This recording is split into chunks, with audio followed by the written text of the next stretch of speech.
రాష్ట్రంలో ప్రతిపక్ష బీఆర్ఎస్కు నాయకుడు లేడు. బీఆర్ఎస్లో ఇంటి పోరు అంతా ఓ డ్రామా. ఉపరాష్ట్రపతి పదవిని దత్తాత్రేయకి ఇవ్వాలి. తెలంగాణ ప్రజల తరఫున కేంద్రాన్ని కోరుతున్న ఢిల్లీలో మీడియా సమావేశంలో సీఎం రేవంత్ రెడ్డి గారు. ఇంకా మన రాజకీయ నాయకులు చాలా విచిత్రమైన పరిస్థితి ఉంది చూడండి. చాలా విచిత్రం అంటే చాలా విచిత్రంగా అనిపిస్తుంది. నరేంద్ర మోడీ గారు సింగిల్, రాహుల్ గాంధీ గారు సింగిల్, ద్రౌపది ముర్ము గారు సింగిల్, ప్రధానమంత్రి, ప్రతిపక్ష నాయకుడు, రాష్ట్రపతి సింగిల్.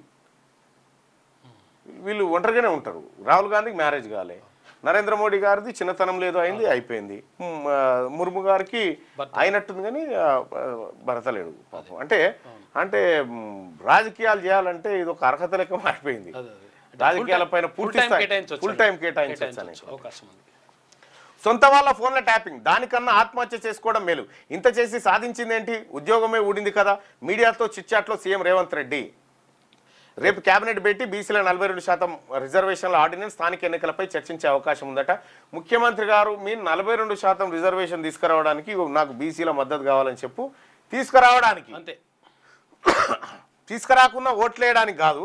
తీసుకురావడానికి మద్దతు కావాలంటే బీసీల అందరం తయారున్నాం. ఏం చేయాలో చెప్పు, ఆదేశించండి.